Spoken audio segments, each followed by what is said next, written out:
All righty, good evening, everyone. Welcome to our January the 19th scheduled board meeting. I hope everyone had a good 3-day weekend if they were able to partake in that as well. Before we get started, I'll do a quick board call, make sure everybody's here. Director Koo. Hey, good evening. Right, Director Jeffries. Hello, I'm here. All right, Director Stauffer. Yes, Gotcha. Good evening. Director Perkins, sorry. Good evening, I'm here. Yeah.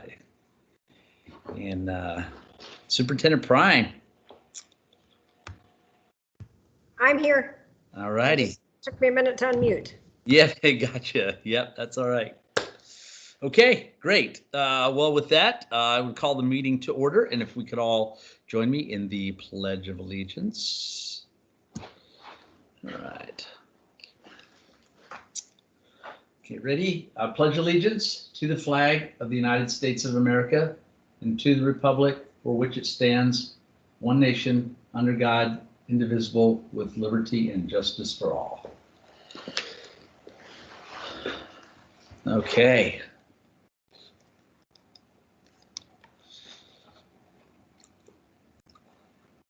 Well, again, welcome to our virtual public meeting. We are still under virtual protocol at this time. So again, just a reminder, please keep yourself muted out there, and also videos off if not speaking. All the board members are in attendance, and the meeting is being recorded at this time.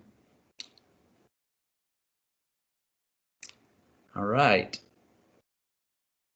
With that said, we have our vision and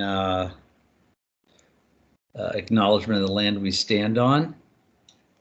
Olivia, are you out there? Are you able to read our vision for us? Yeah, of course.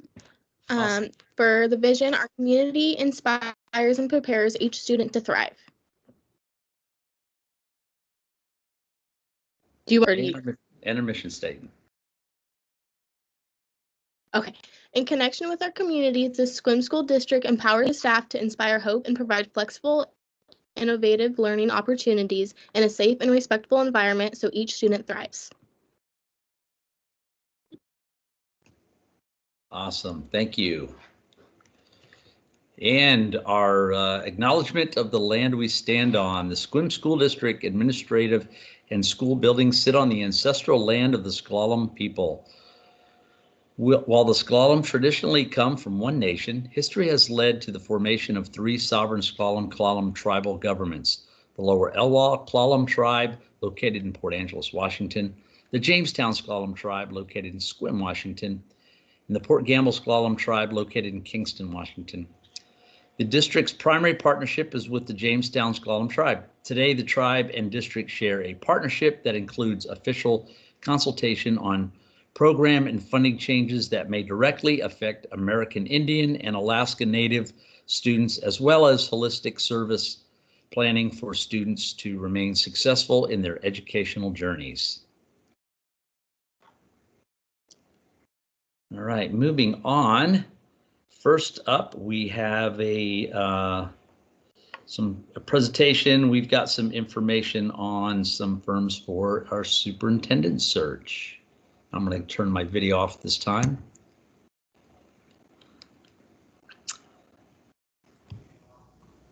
So hopefully everybody had an opportunity to at least look at these. We have 3. Thank you, Dr. Prine, for reaching out and getting some proposals in front of us for today.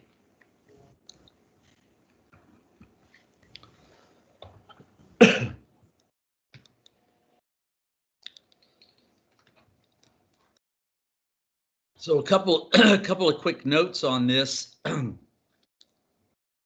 As we see, we have 3 proposals in front of us. Again, hopefully everybody had at least an opportunity to somewhat look through them. Most of the process between all of them is pretty similar. The way it's laid out, as I view it, there's a little difference in cost between the three. A couple of them have a little more of a timeline laid out versus the others. So kind of one of the things we want to think about at this point are, do we want to, because we have to decide on one of these, and I think it would be prudent for us to get that done, by our first meeting in February. So the question would be, do we want to maybe have a workshop on and sit down and look at these in the immediate future? Maybe looking at late this week to early next week to do that. Do we want to also potentially, with that, look at having any of these, all of these, none of these come do a presentation to us regarding their services? Just some thoughts on that as well. And let me see if I can figure out. I see hand up in the Netherland over there, but it looks like it's Director Koo. So Director Koo, what you got? Hey, good evening from the Netherlands. I do think a workshop would be prudent if my colleagues don't disagree, but I am fine as well as punting to the executive committee if folks feel differently. I think we have a unique opportunity to chat about a few different firms on the table, and do recognize too that unique from previous hiring pursuits that I've engaged on in my tenure on the board, this one is looking for a long-term superintendent. And so I'd be in favor of an iterative process that gives it the attention it deserves, but certainly would not be offended if somebody's looking for something shorter. Yeah, thank you, Director Pickens. Yeah, I would I would say that I think the idea of a workshop seems to make sense, and I would also welcome the opportunity for these three organizations to present to us if we can make that availability, and they have the availability to do that.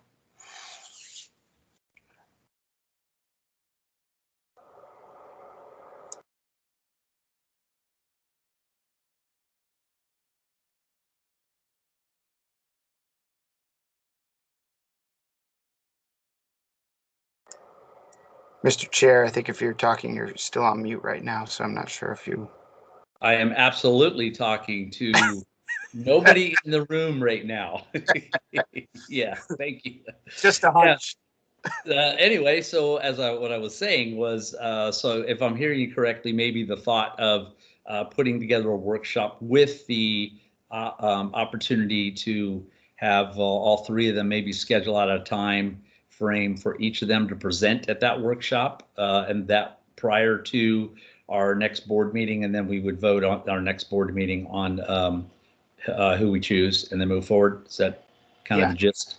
Yeah, right. that scenario would certainly work for me, or something very similar to that. Sure. All right.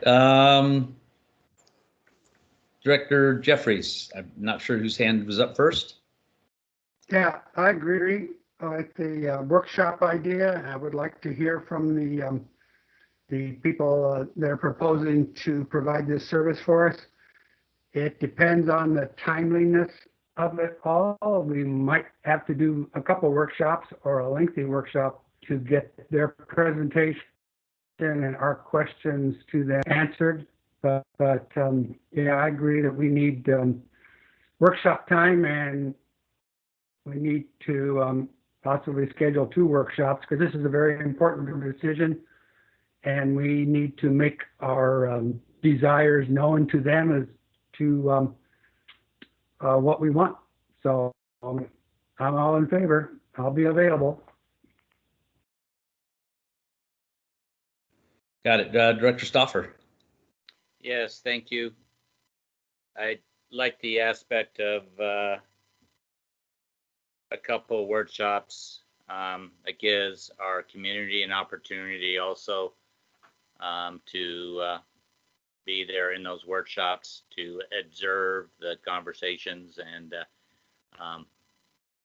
then perhaps even offer input to us before we make take it to a vote. But yes, this is one of the vital portions of our job, and I'm familiar with these three. There's another one that name escapes me right now, which is based out of Woodby Island, but these three I'm very familiar with. So, but thank you for the question. Okay. Director Koo. Yeah, and just to clarify my comment before, I'd be in favor of a workshop for selection of a firm. I don't think we need multiple meetings for this, but yeah, involving the public in some manner, I think would be appropriate if we can swing it. But also don't want to belabor this and recognize that time is limited. Yeah, absolutely. And in looking through the proposals, one of the pieces that all of them spoke about as well is that once we determine whoever we're going to pick to do the work for us, they will at that point engage with the community when we start looking at what the want and the need is. So at that point, that's when they would be reaching out also to us to ask us, what are we looking for, particularly in a superintendent, and then we would be providing some potential, community members or community groups for them to meet with, including cabinet and staff as well, for their input for that piece also. And I think that my thoughts are that's the crucial area at which the public comes in, is getting their feedback on what it is they would like to see in the individual that we do hire at that point. But that's just some thoughts and kind of feedback on how the process operates. Director Pickens. Yeah, I think you answered my question. I just wanted to clarify there would be a workshop for selecting it, but then subsequent time once we've selected the firm to address what Director Jeffries had talked about what we're looking for and that type of thing. Is that your understanding as well? Yeah, and if you read through the proposals, all of them kind of outline a step-for-step layout of, okay, this is, you hire us, we come in, we meet with the board, find out kind of what it is you're looking for, meet with staff and cabinet, figure out what they're looking for, set up, and a couple of them lay out a different, and these would be questions for the presentation as well once they come and meet with us, that we could find out. Some of them lay out exactly how many community meetings there are, or how long those community meetings. I think there's one that's like 3 30-minute meetings, and then there's one that lays it out as a full day of community meetings, something of that sort. So that would be a piece to also negotiate within the with it as well. But it's pretty well laid out, and we do have looks like Tracy's kind of lining out that also. If you scroll up a little bit, Tracy, I think here we go, where you have get up towards the top. So the board approves the search plan, and then the position description and leadership profile is set up, and that's information that we provide. And then focus groups, you've got principals, cabinets, board, community, and staff. So those are the steps right there where we start getting feedback from us and the community and staff on what it is they're looking for. in that process. So, Director Jeffries. Yeah, I just noticed on that timeline that we got on the screen right now, there's quite a few things that happen well before our meeting in February. So, that's interesting. Yeah, well, I think at the time, because Dr. Prine started looking at some, you know, you know, they sent this out last week, I think, and when we announced we were going to do that. So, you know, that I'm sure will be adjusted, and it says draft at the top as well. So it'd be interesting to ask. If we don't start this process till February, what does that do to the timeline? And are we going to be crunched for time to make a decision on the superintendent? Yeah, I think if you look at all the timelines, most of them are shooting for you know, mid-March to April timeframe to have everything done. And you know, and one thing that we to look at is that, you know, a lot of those applicants are probably currently working as well, maybe looking for other opportunities. So we do have, well, we'll be voting later on we have Dr. Prine on with us as we look at this later on through the end of the school year. So, I mean, the key factor is that we have you know, we do a good, as was brought up prior, a good due diligence, a really good solid search. We get good feedback from the community and everything. And as long as we have somebody selected and prepared to step in at the beginning of the next school year, which would be the target, all of these timelines fall well within that, because they're all, you know, again, they're all before May for final selection. So that gives that, I think, from a timeline standpoint, we're okay. Okay, thank you. Yep. Director Stauffer.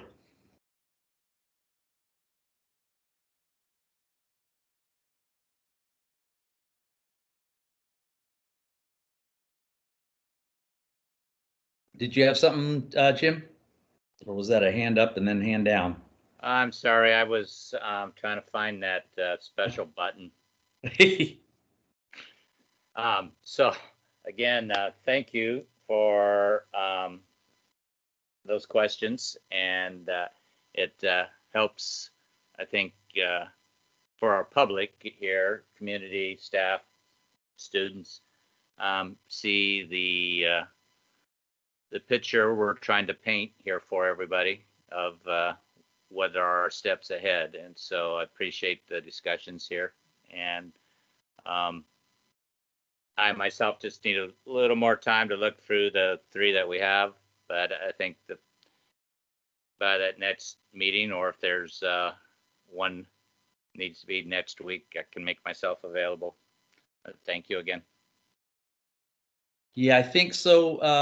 Dr. Prine, I would, we can look at some dates here, but I think if we could put something together, see if what the availability is for, you know, next week, that gives them a little bit of time to put something together, check their schedule.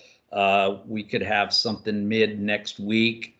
And if we could block out, you know, it could, I mean, this is my thoughts again. I'm just the chair. You know, if we could block out, figure out what kind of a time frame they're thinking. If we have 3, if we could do, you know, 30 to 45 minutes each, you know, we may have to block out 3 hours, go a 4 to a 7 or something like that, where we could get presentations and time enough to ask questions. Okay, so I will see what their availability is for either Tuesday afternoon at 4 o'clock or Wednesday afternoon at 4, and I'll check with the board tomorrow to see your availability first. Okay. I think that works. Any other thoughts out there?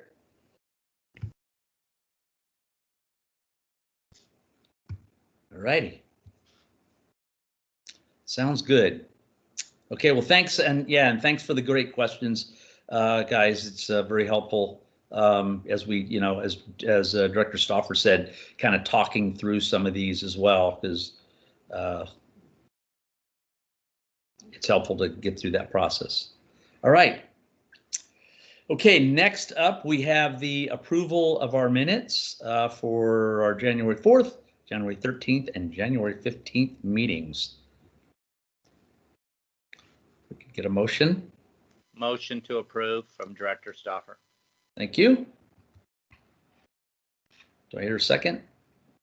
Director Pickens, I'll second. All right, thank you. Any discussion? Just wanted to make a note on the workshop minutes. Although I did make a joke about seeing the minutes in there and board members catching errors and Tracy providing a copy card. I did want to make sure Tracy knows she's certainly under no obligation. We understand errors happen every once in a while, so I hope that wasn't taken too literally. All right, thank you. I don't. Perfection to that level isn't necessarily going to be achievable for any person. So wanted to make a note of that because I saw that in the minutes. Very good. Thanks, Eric. Anything else? All right. All those in favor signify by saying aye. Aye. Aye. Aye. Any opposed, same sign. All right. I'll make sure I give everybody an opportunity as well. I get to that second part a little too quick sometimes. All right. Do we have any changes or additions to the agenda? I don't think any that I'm aware of. Mr. Chair, seeing none, I'll move to approve as presented. Thank you. Do I have a second? Second, Director Pickens. All right, great. Any comments? Hearing none, all those in favor signify by saying aye. Aye. Aye. Aye. Any opposed, same sign. Motion carries. All right, next up we have consent agenda. Make a motion to approve, Mr. Chair, Director Pickens. Thank you, Director Pickens. I I'll second. second, Director Jeffries. All right, got a couple of seconds there. Any discussion? Yeah, I just wanted to note, obviously, some resignations at the end of this year, retirements, and look forward to celebrating those careers when the time comes. And just a personal testament to the value of being able to take time off for early childhood rearing. I'm grateful that the district offers that opportunity for our employees. Just speaking on behalf of my own family, that's time you never get back. And so that's a pretty remarkable thing to be able to enjoy. Great. Yeah, thank you. Thank you, Director Koo. Anything else?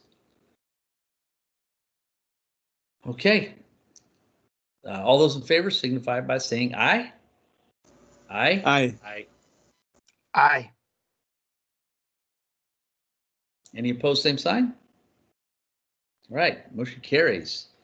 Next up, we would have public comments. At this time, we do not have any public comments come in. Just a reminder, if you do have a public comment, please send those in to either tnorman@squimschools.org or to the school board at squimschools.org prior to the next meeting. All right. We have our student representatives up, and leading off, we have our senior representative, Olivia Preston. Right, thank you. I only received one report from the schools this week. I only got the high school report, but they would like to share with the last day of the semester this Friday. This is finals week for the high school. Students have a different schedule this week for their learning. SHS is offering the PSAT on Tuesday, January 26th, and the last day to register is this Friday, January 22nd. SHS is preparing for a safe return of athletics. They are targeting a start of February 1st for our traditional fall sports of football, girls soccer, volleyball, cross country, girls swimming, and cheer. Teams will practice and compete in compliance with all protocols as outlined in the Healthy Washington Sport and Activity Guidelines released by the WIAA. in coordination with Phase 1 and Phase 2 COVID-19 reopening requirements as set forth by Governor Inslee and the Department of Health. And then that is all I have. Thank you.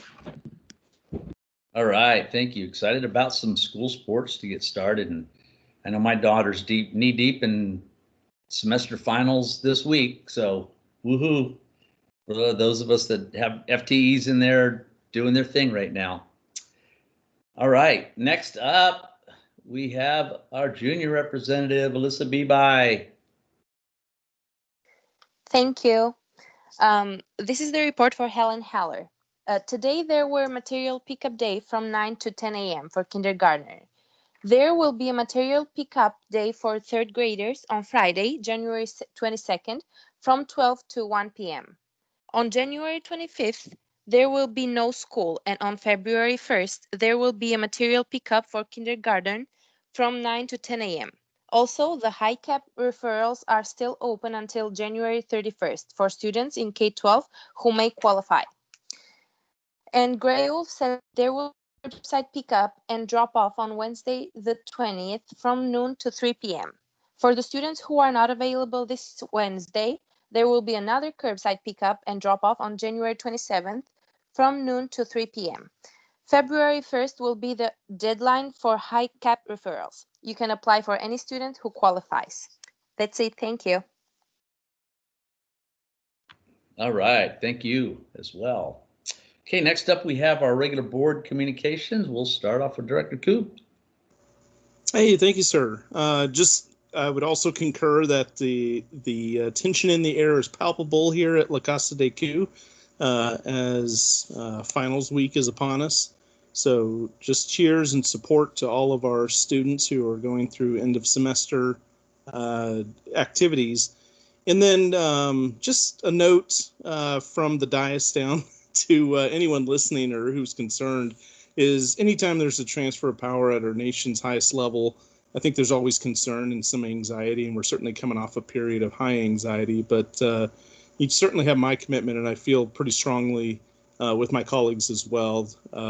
One, as best we can control, things are going to be just fine. And two, just continue to look out for our students' best interests and what we can control here in our small corner of the world. So that's as comforting as a word as I can say as an elected official, but I just wanted to share that sentiment with folks tonight and look forward to the good work ahead. Thanks. That's all I have. Absolutely. Thank you, Director Koo. Director Jeffries. Yep, thank you. Finals week's a very special time in students' lives. So study hard, be prepared, and take a deep breath and go. All the what's going on both locally and nationally and the state level makes these very interesting times. I guess that's the word for it. And I know it puts stresses on all of us, and taking care of ourselves to relieve those stresses or deal with those stresses is very important at this time. I noticed later on we'll be talking about the school reopening plan, which I'm really excited about, and I'll say more about that then. Along with that reopening plan, I think we also need to start, well, we've already started, but a renewed emphasis on a reopening academic plan also, because we've got a lot of concerns for time lost, plus what we want to look like down the road in the future as an excellent school district for students. So my emphasis will continue to be looking at the data. What is the data telling us? What do we need to improve? What are we doing to reach or surpass our goals? And then looking at the data again to see how we did. And I'm looking forward to professional development. I really like the Universal Design for Learning as a framework for including all students and meeting the needs of all students. And the school, and along with that, I know we're working on an improved school improvement plans matrix. So I'm looking forward to seeing that and moving forward with that. And so there's several exciting times ahead. We have hurdles to overcome, but I think with the community help, the staff's help, the board working together, and especially the students, we can make this all happen. So thank you. Absolutely. Thank you, Director Jeffries. Director Stauffer. Yes, hi, good evening. First, thank our students again for their reports. Really appreciate that. And then reflection back on yesterday, which was Martin Luther King Day. And I think back when I was a young lad in elementary and when all that was transpiring, and it's still, the messages from Martin Luther King and that movement are still very much present today and very much important. And from there, on the 26th of January at Sequim Dungeness Valley Chamber of Commerce Luncheon, though you have to bring your own lunch online. OSPI Superintendent Reichdale will be the guest speaker. And then our own interim superintendent, Jane Prine, will also be speaking about our levy and encourage colleagues and community to sign up for that luncheon. It's free. And from there, I thank the staff again for all their work as they're working through this reopening plan. And there's a lot of stuff going on in our community right now, which is very positive. There's a lot of folks working together for the whole community. And just hope we can keep that movement as we go forth. Thank you. Thank you, Jim. Director Pickens. Thank you. Yeah, just echo what some of my colleagues have said. I'm excited about some of the work going forward. I'm seeing a lot of PR regarding the levies, so that's great to see. Excited about that because I know it's a desperate need for our students. I know reopening safely is obviously a big thing on a lot of our minds. So happy to see that there was some movement. There appears to be some movement on the state level about prioritizing our staff with getting them vaccinated. So I think that was promising and an example of when we have a lot of different organizations working together, WASDA, and we have superintendents and principals and WEA, and we were all advocating, look, we need to prioritize our staff if we're gonna have them in person, and then seeing some movement in that regard. So I love to see those partnerships when those goals are aligned. So I was very happy to see that. And as we start gearing up towards having more students back, what Director Jeffries have said, I agree with taking a look at where those gaps are. Certainly, we need to make sure that we're devoting the resources to meet the needs of the students, and academic gaps are certainly a concern. But also, I don't want to prioritize the social emotional gaps that are there too, because really, when it comes down to, I think educators know we have to meet the students from where they are. And sometimes we can't focus on too much on just these academic gaps without taking care of the whole student as well. So certainly would want to bring that up as well. But it'll be nice to get some more of our students served in person at some point when we've got it all safe to do so. So thank you very much.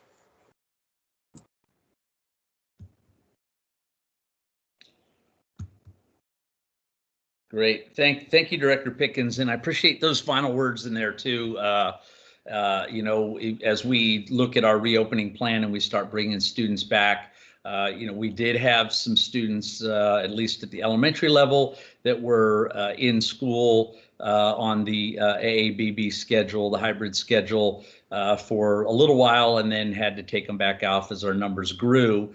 But one of the challenges that we'll be looking at as well, it's as the students and the staff are looking at, is one, obviously how to maintain and monitor all of that, but two, our students have not mingled in class in a while and seeing their friends, and and those are a lot of different pieces that one, A, they're going to be looking forward to, but B, will be challenges for the staff, and I know they've been doing a great job of preparing and all for that. So again, looking forward to that, and hearing the discussion from Olivia earlier regarding some of our athletics that is getting ready to start up. I love going to the games. We'll follow the protocol as they have, but I know that our students are getting excited about the opportunity to be able to, do one of another thing that they love, and that's, compete in athletic endeavors.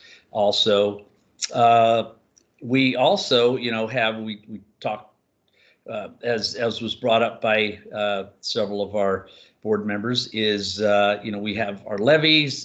Ballots are probably going to be dropping here tomorrow, so hopefully those will be getting out, and we'll be having more and more discussions. Not sure if anybody had the opportunity to hear Dr. Prine on Sassy Susie today at 1 o'clock, but she did an amazing job of articulating and answering some questions as well. So it was a pleasure to listen to Dr. Prine talk on that show. She's been on it the last couple of weeks, and I gotta thank Sassy Susie as well for her support and demeanor and asking questions. It's a great conversation there, and we've been fortunate to be receiving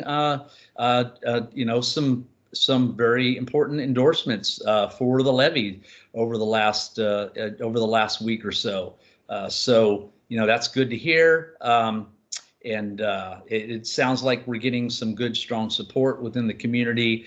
And, just a reminder, we'll be talking about this more and more as we go along. But again, the district has a great flyer out. We're hearing a lot of good comments and feedback regarding the flyer and the information that's provided on it. So thank you to the district for putting that together. It sounds like it's very informational and people are learning a lot from it. And again, this is extremely important for the equal opportunity education for our students in a safe, comfortable environment when we are finally able to get more and more back into the schools. So, let's continue to support that levy. Let's continue to support our staff and teachers in the work that they're doing, and our students in their endeavor to get better and learn as we hopefully get back into the classroom more and more.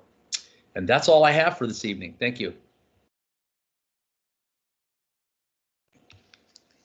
All right, with that, let's turn it over to our finance officer, Darlene. All right, good evening. I am going to go over budget status reports for the month of December. And with that, I'll start with our general fund.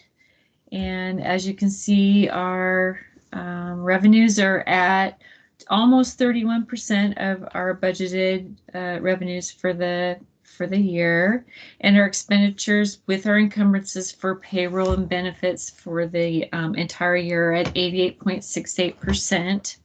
And as I was going over these numbers, I also wanted to just remind everyone that we do have a large ESSER grant, or COVID-19 grant, federal government grant that we are able to use, and that grant is quite large. It's like $669,000, and so because that was put out there after our budget was already done, we'll be watching our expenditures really closely, because we may have to do a budget extension in order to have the expenditures that we need with the COVID grants that we're going to get, because we're also able to apply for a second COVID grant, and we must spend the first one first, and then we will qualify for a second grant.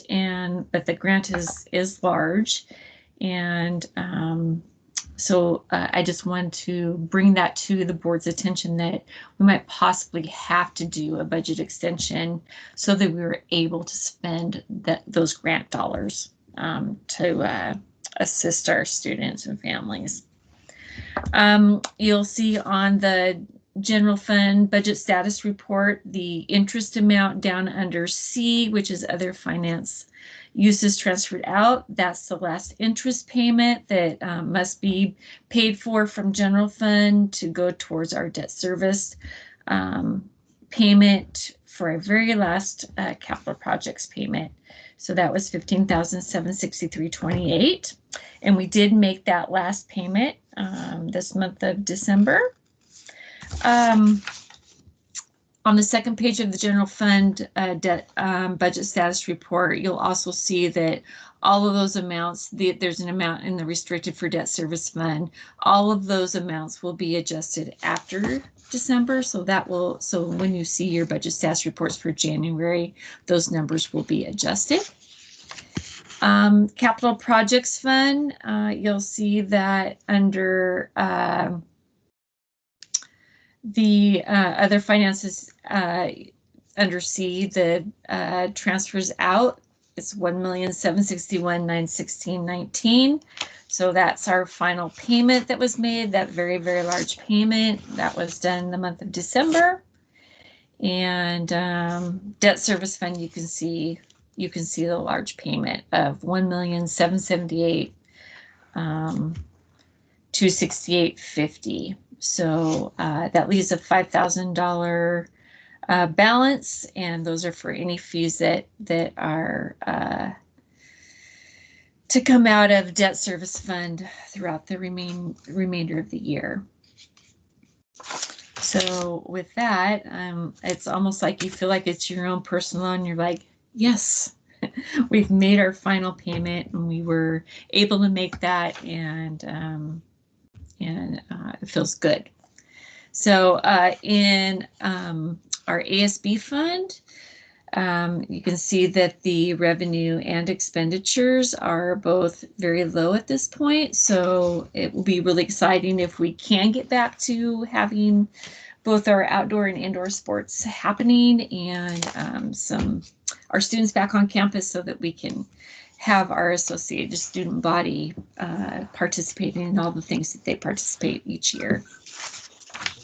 And then transportation vehicle fund, that fund is at $628,881.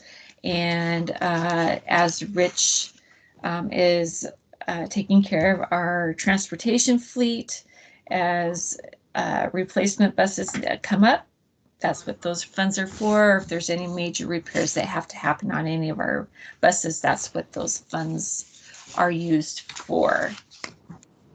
The spreadsheet that I fill out for expenditures and revenues goes right along with our budget status report. So you can see our revenues are at $3,028,122.32 for the month, and our expenditures are at $3,085,456.04 for the month, and so short about $57,333 for the month. So just a reminder to our board that January 25th is when our next apportionment is usually posted to OSPI's website, and with that apportionment report, that will be when we start to true up for the average of our enrollment. So right now, September through December, they use our budgeted numbers, and my budgeted numbers for enrollment were at 2,584 FTE. And Tracy has her 3-year enrollment report up here, and has her latest numbers with January numbers on there, and which showed 2,447. So we're down about 137 FTE. And so once that apportionment report comes out for January, and I balance the month of January, we'll get a clearer picture of where we sit for the rest of the year. And we know that apportionment then will make the adjustments necessary to finish our payments January through August. I don't have anything else. Are there any questions? Like Ryan's got one there. Oh, Brian? Yes, thank you. Appreciate the report. I've got to give a personal shout out to this enrollment report. That is a form and format that I really appreciate. So that's great to see. This may not be a finance director question, or actually the second question is not a finance director question, but the first one is the 2477 that we're looking at. How does that compare to what we had budgeted going into this year? Oh, the 2447? Yes. What I budgeted was 2584. Okay. And so we're at 2447 as of January count day, so down 137 from what was budgeted. Okay, thank you. You're welcome. And I guess the other question, we've talked about it, and obviously COVID is so markedly unique. But I'm looking at, over a 24-month period, almost a 10% decline in enrollment. And so I can't help but think that that's material and something we should be looking at. So I guess I'm just leaving that open-ended for any thoughts or comments on, what we're looking at as a district.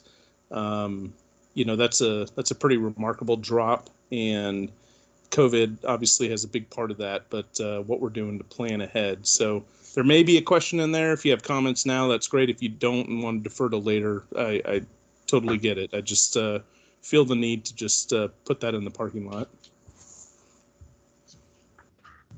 Yeah, thank you. I think that's hit close to home for many of us as we're watching month by month to see, what our enrollment is. And, we take that to heart because, that's we serve our students of this community, and we don't want to see them leave. And we know that, part of it is that, with students that are starting kindergarten, parents are deciding to keep their littlest ones home an extra year. I mean, there's, students that are doing different remote types of learning, whether it be, the different ALE programs. I hope that as students start back to school that, kids come back to school. The ones that have been withdrawn or they're just not sure yet. I hope that they really do come back to our brick and mortar. Definitely. Thank you. Mm-hmm. All right, we got a couple more. Wasn't sure who was up first there. Director Stauffer, go ahead. Thank you. Just a comment from the legislative side of the legislators have changed the terminology from hold harmless to budget stability, and they're trying to apply that to the transportation apportionment, and then to each district's apportionment, kind of going with what was everybody's enrollment before we went into COVID. Where that stands right now, I apologize that I don't have the latest and greatest. It's just week one of the legislative session. I believe there is a couple of bills, but there is work being done by all of those education groups. We commonly refer to them as the ABC groups, but there is a great deal of work advocating for that budget stability for us all. Thank you. Yeah, I might hear more tomorrow. I have a meeting tomorrow, so we'll see what they have to say about the legislative session. Right, Director Pickens. Yeah, and just kind of brought up a question regarding enrollment, and maybe this is more of a comment, but also a question about if we're going to take a look at, as I think about where those enrollment drops happened, it seemed to be right around that kindergarten grade level. So I'm wondering, and I know that there isn't necessarily that requirement for kindergarten by law, but also there's also folks that are right there, deciding whether or not to have them attend next year at kindergarten versus this year. And can understand why a lot of folks may have opted not to for this year. So being very proactive as a district to make sure we're prepared for a possible, if we have all the usual numbers of those starting kindergarten, those starting first grade, but then those numbers are more than usual, and make sure that we're staffed appropriately to handle that. So just wondered if that was something that is on folks' radar anyway. Yeah, I think all those things will be on our radar, especially as we start putting our spreadsheets together to decide what we'll base our enrollment on for budget. Yeah. Thanks. And back to you, Director Jeffries. Yeah, I'm concerned about the enrollment drop and what that could do to us budget-wise while we wait for the state to come up with whatever they're going to come up with, but it may take a while. Are those January numbers final numbers solid as far as budget, or if we get increased enrollment because we're opening up the schools a little bit more, will the state adjust our apportionment, or are we locked into the 2447? No, it will make an adjustment because it's based upon an average.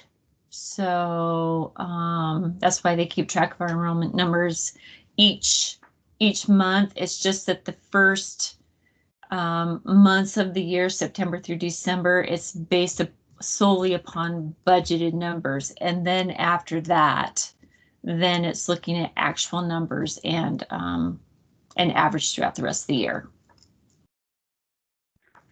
So by what you said, it looks like this month are December numbers, January numbers, and next month will pretty much set the pattern for you to be able to come up with budget impacts for this year and the next school year. Does that sound right?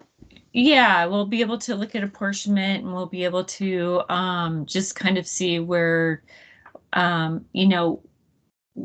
what the difference looks like. And we already kind of have an idea, but then we'll be able to see, and then we'll start watching enrollment numbers to see if our enrollment starts growing again, and go from there. So we may have some time for celebration, but we also may have a time of really, really hard decisions to make. Is that a good prediction? That's a good prediction, yes. Okay, thank you. Mm-hmm. All right, great. Thanks, Darlene. Thanks for answering all those questions and the questions from the board as well. Appreciate it. Any last parting pieces before we move on? All right. We are up to our acting superintendent. Prine, your report, and then the reopening guide. Yes, so I just wanted to fill everybody in on what's been happening with the levy tour. We had 3 events today. I went to the Clallam County Commissioner meeting at 9 o'clock this morning, where the school district did receive an endorsement from the Clallam County Commissioners. And then, as you know, at 1 o'clock, I was on the radio with on KSQM, and it was fun. We had a lot of fun on that. And then at 5 o'clock tonight, I met with the Boys and Girls Club board and gave them our levy presentation. So we are getting the word out there. And also in between all of that, the cabinet and Megan, our public information officer, and Sonia, our registered nurse, we put out our weekly update to talk to people about what's happening with our reopening plan and what we're doing to keep our schools and our staff and our students able to come into the schools and have it be safe. So that happened today. And I just want to tell you that every week we do an update. Today was Tuesday because we were out yesterday because of Martin Luther King Jr. holiday. And so normally it will be on Monday, but next week it will also be on, our update will be on Tuesday because we have a professional learning day. And so the staff will be working with the professional learning community. So we will have our update on Tuesday. Also on Wednesday mornings, every other Wednesday, we do have Wellness Wednesday, and Crescent and Port Angeles and SQUIM all participate together, which is kind of fun. And last week it was yoga, and it's from 7:30 till 8:15 in the morning for staff. And our next one will be next Wednesday, and I haven't received the invitation yet, so I don't know what's on the agenda. It's through the Clallam Resilience Project, so that has been really fun. So anyway, that's kind of what's going on. Also this week with our levy tour, I will be on KOMP tomorrow with Todd Ortloff, and John Bridge, a community member, is coming with me. And tomorrow evening at 5:45, I will be joining the OMC board meeting to talk about our levy. And then on Friday, I will be going to the SQUIM Sunrise Rotary and the Jamestown Sklallam Tribal Council at 2 different times to talk about our levy as well. And then next week, we have the City of SQUIM and the Chamber of Commerce Luncheon to talk about our levy and the information there. And again, ballots are coming out tomorrow, and they are due back by February the 9th. So I'm guessing that once the ballots are mailed, people will be receiving those probably Thursday or Friday or by the weekend. So we've been busy with our levy tour. We've been busy with our reopening guide and getting our plans back so our students can come back. So that's my report, and I'll just go right on into the SQUIM School District reopening guide, if that's okay, President Gibson. That works, yeah, absolutely. Okay, so I just want to talk about the thought process behind our reopening guide. As you know, it's a really serious and it's a decision that's made by many stakeholders. That it is not a decision that's made just at the superintendent chair. It's made with the cabinet. It's made with Dr. Unthank, our Department of Health doctor. It's made with the board. It's made with a number of people, with our administrators, we sent it out to our SEA leadership. And so we have really asked for a lot of input. We put it on the board agenda for tonight so that people that had from Friday until now to look at it, and they, if they wanted to give input, they certainly could have. But this is our district reopening guide, and I just want to share a few facts with you that studies consistently show that infection control measures such as face masks, physical distancing, enhanced indoor ventilation, co-hosting of small groups, and hand hygiene are our most effective tools in preventing the spread of COVID-19 in schools and the community at large. Additional factors that help mitigate spread include daily symptom screening, which we do with our attestation on Skyward, remote and online options, which we also provide, that reduce classroom density and access to testing. So looking at all of those things, what we found was we were able to have all the protocols in place in our buildings. We did have our elementary students back, our K-5 students back in the fall. So we knew we were capable of doing that, and we knew we were capable of, spacing it out. But we had to look at the infection rate. We had to look at the positivity of testing. And I pulled up today's rates, and when we broke at Thanksgiving and decided, when we went to the Thanksgiving holiday and decided we would go completely remote, we had almost 80 cases more per 100,000 than we have today. Our positivity rate, the state says it has to be less than 10%. Ours is at 6.5%. It would be nice if it was 0%, but it's lower than 10%. And the percent positivity of the total tests that have been given, total tests performed, the county has performed 34,292 tests and 875 are confirmed, which is about 2.3%.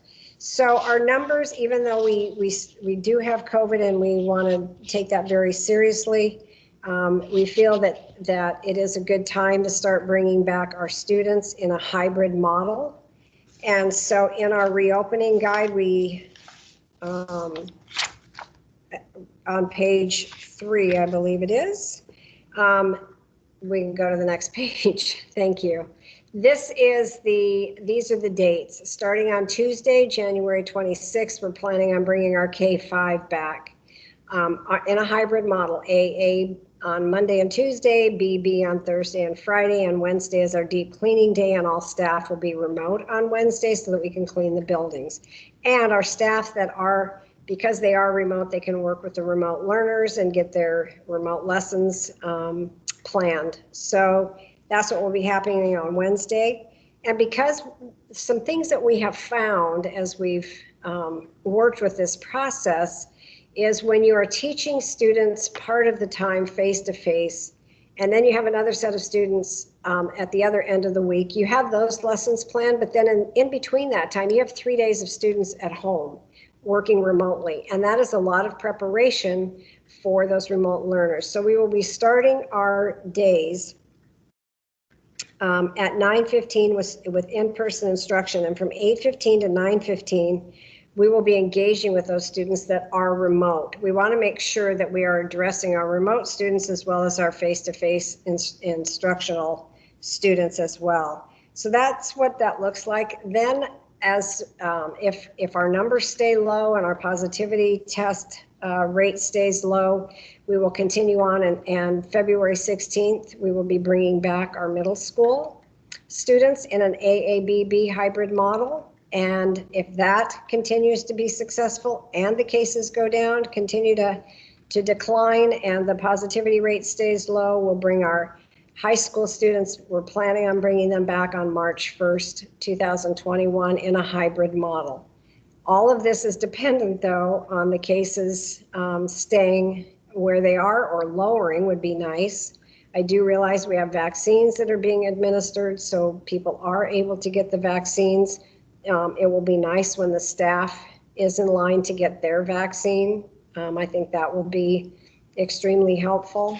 But we have in our guide all the ways that we are keeping students and staff safe. And we, masks are required, hand washing is required. We've provided all the PPE to the schools that they need. People are supposed to do the attestation in the morning. There are a series of questions. Do you have any of these symptoms? If you answer no, then you can come to school. If you answer yes to one of them, we're going to ask you to stay home. If somebody comes to school and they're sick, we'll ask them to go home. So I would say this is a pretty complete guide for reopening our schools as far as keeping students and staff safe. So we still have to be physically distanced. We still have to wear masks. We still have to wash our hands. We still have to keep our areas clean and disinfected. And so, next Tuesday, we'll start with our AA students in K through 5, and we're excited to have them back. So if you have any questions, I'm happy to answer those. Director Pickens? Yeah, just wanted to take a moment just to thank you for your work. It looks like there's been a lot put into this, and I know that the collaboration has been there. Just one question. Well, I guess not so much a question, but just I think that there has been certainly some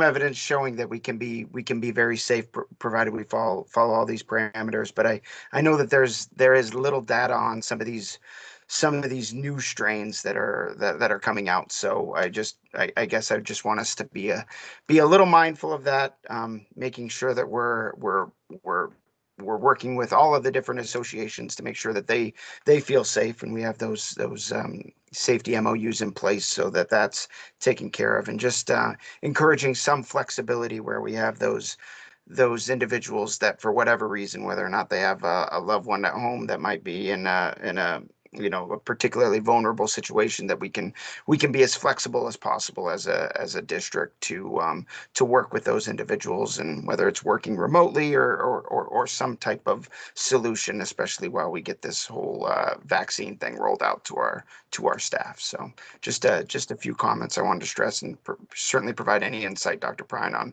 on any of those if you see fit.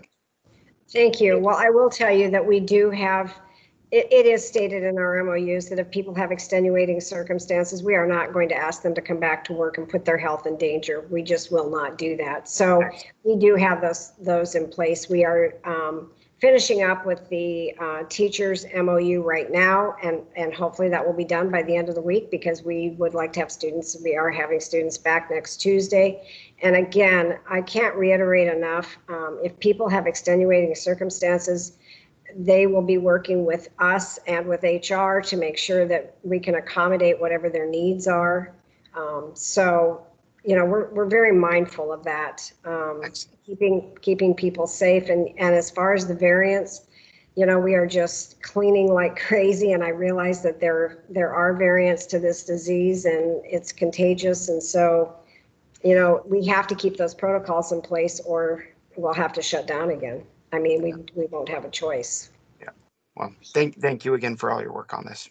Thank you. And I think I did say that Dr. Unthank weighed in on this, but she did give us her blessing on it. So she gave us a couple of suggestions and said the rest of it looks great. So we took her suggestions, and so I'm assuming now the whole thing is great for her. So I'm not speaking for her. I'm just telling you what she told us. So excellent. Thank you. Okay, Director Jeffries.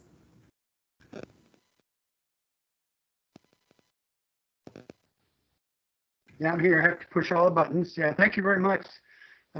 It's very well put together, well thought out.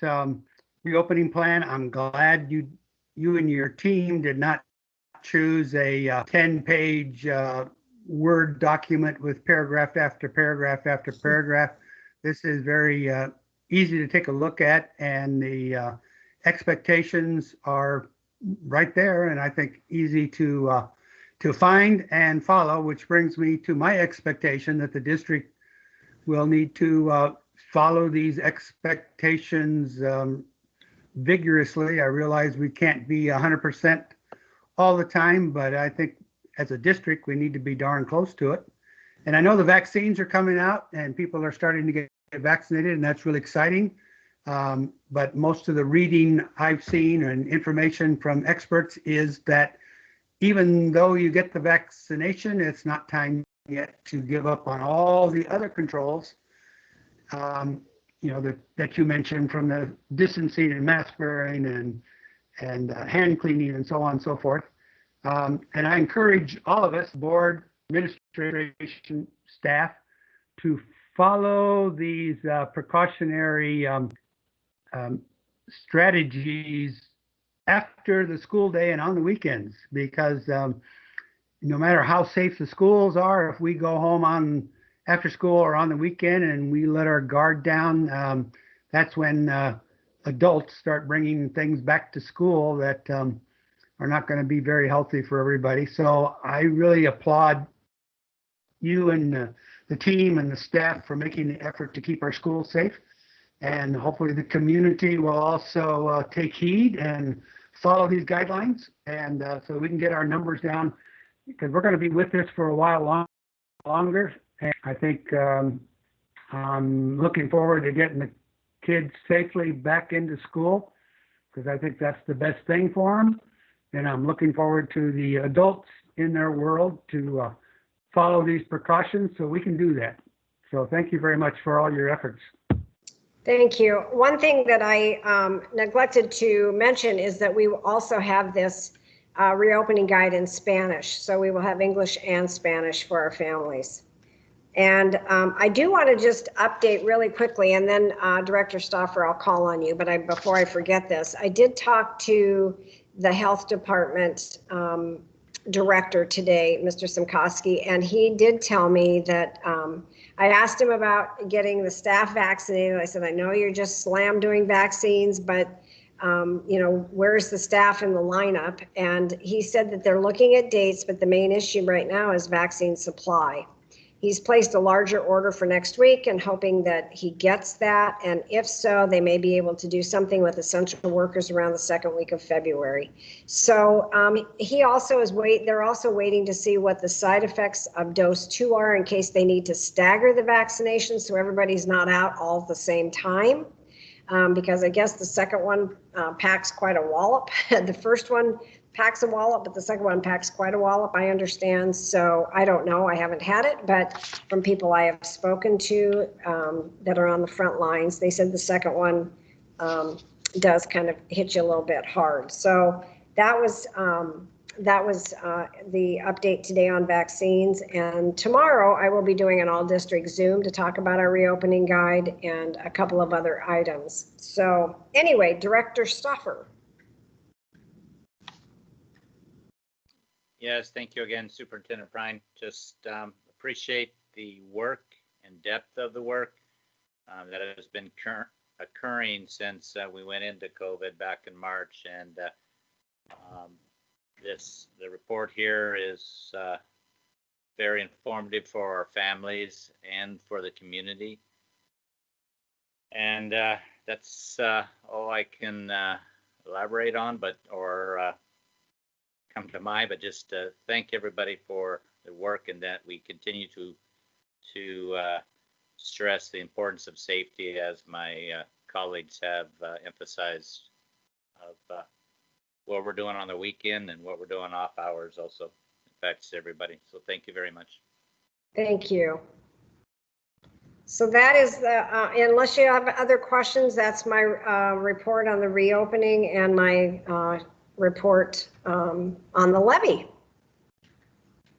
All right, thank you. And just as a final follow-up there, you know, I appreciate just the outline of all the work that went into this, and the fact that, you know, that health department, Dr. Unthank, and all those were involved. You know, when we look at this situation, we're obviously not going to please everybody. But we've provided a lot of options for everybody. There's opportunity for those that want to go back to school, that can, staff that can and can't, and all. And just there's a lot of work that goes into this. And I know there are those that would have liked to have it sooner, those later. But we have a great plan in front of us that a lot of people put a lot of work and effort into, all the way up to, as I said, you know, health community as well. And I just look forward to getting some kids back in school. But as all my fellow directors have said, and you've said, Dr. Prine, this will only work if we follow the protocols. So moving forward, I'm excited, and I know some parents and students are as well. Good, thank you. And thanks to everybody that contributed, which is everybody. All right, well, next up we have in front of us the approval of a contract for Dr. Prine to move from acting to our interim superintendent through the end of the year. Hopefully everybody has had an opportunity to review. And Director Koo, I see a hand up.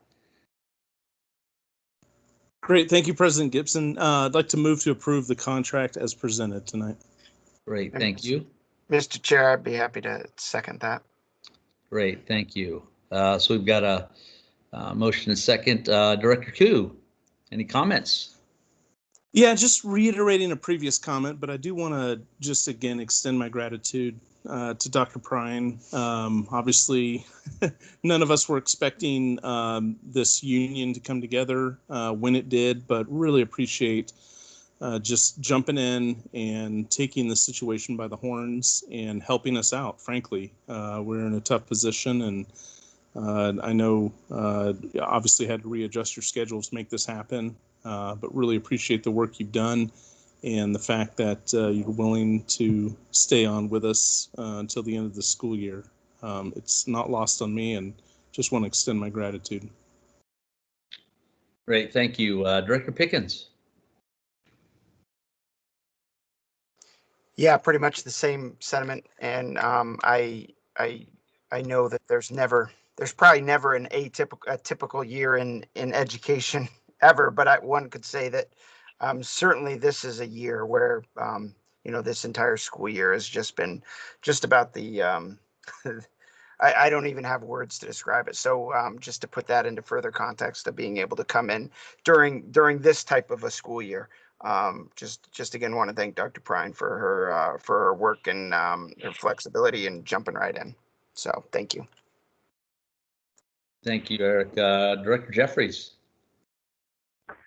Yeah, I just wanted to double and triple ditto what Director Koo and Director Pickens said. I really appreciate the efforts of Dr. Prine in being available and helping us out in this unforeseen circumstance. And I agree with Eric. I'm sure when we ran for the board a year ago and we're sworn in, that we had no idea, just like the other board members, what this year was going to bring. But having Dr. Prine aboard and looking forward to working with her for the rest of the year and helping us find a permanent superintendent, I look forward to that effort. And thank you very much. Wonderful, thank you. Director Stoffer? Yes, thank you, and concur with my colleagues. And Dr. Prine, thank you very much. At any given time, there is usually a person that's the right person at the right time that steps in, and there's always opportunities. And I was trying to remember a quote that back from a General Assembly, but so I apologize on that. But thank you again, Dr. Prine, for your leadership, forward thinking, and I know you'll be able to guide our district through the end of the school year, and then the help with the search for a long-term superintendent. And thank you very much.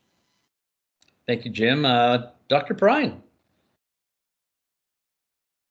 you had your hand up there. I did, and I need to put my hand down, but I did want to say something. So thank you for calling on me. I just want to say thank you to all of you. You have been, everybody in the district, the board, the cabinet, the team, everybody's been very gracious. It's just like I have been there forever. So I just want to say thank you. It's been a real pleasure to work with all of you and serve you as your superintendent. And we have a few more months, and so here we go. And the school improvement plans will be coming to the board probably the end of February, beginning of March. So, now that we're back to re-entering school, it will be time to put those plans in place. And I realize we don't have too many months, but it'll be a good start also on next year. So anyway, thank you. It's been my pleasure. All right. And I'll just kind of ditto what my board members have said. It's been a pleasure working hand in hand with you, Dr. Prine, over these last couple months, and looking forward to the next 5 as we finish out this year and move forward with some great stuff. I think all my fellow board members have said it well already. So with that said, we'll call for a vote. All those in favor of the contract for Dr. Prine signify by saying aye. Aye. Aye. Aye. All right. Any opposed, same sign? All right, motion carries. And thank you again, Dr. Prine, for jumping in feet first and just taking this on head on. We appreciate it. All right. Next up, we have about 4 billion first readings of policies. Are there any that anyone feels a need to go back and review after our policy review that we did last week?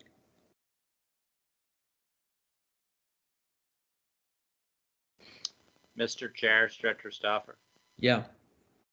if I could, if there's no objections, I make a motion to approve the slate of our policies.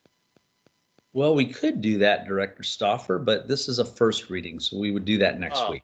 Yes. That's okay. I'd love to get these done out of the way, but we'll follow protocol. No worries. Well, I have no objections to any that are listed there. Thank you. Great, thank you. All right, anybody else? Any we need to review? I think we did a good formal view. I know I've enjoyed the process. Director Jeffries, looks like you're got your mic off, so maybe something to interject. No, I was just going to say I really appreciate those efforts of going through all this and appreciate Tracy and her staff. And I think all the hard work Tracy does to get this put together, and appreciate the board members coming to these policy workshops. We have another one coming up February 10th that everyone's invited to, and we'll be going over policy 3115 through 322023. So we have another billion policies to take a look at there, President Dixon. All right, awesome, thank you. I know I was scanning through a few today myself on some things. So, all right, wonderful. Well, great. Then if we have nothing further, I believe that is the end of our agenda for today. Anybody with anything for the good of the order?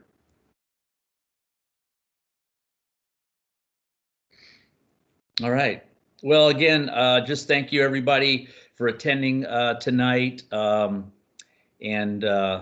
Again, thank you, Dr. Prime, for your leadership, Tracy, for all your hard work, and the rest of the staff that are here tonight for all of your hard work as we move forward with our two big things on our plate.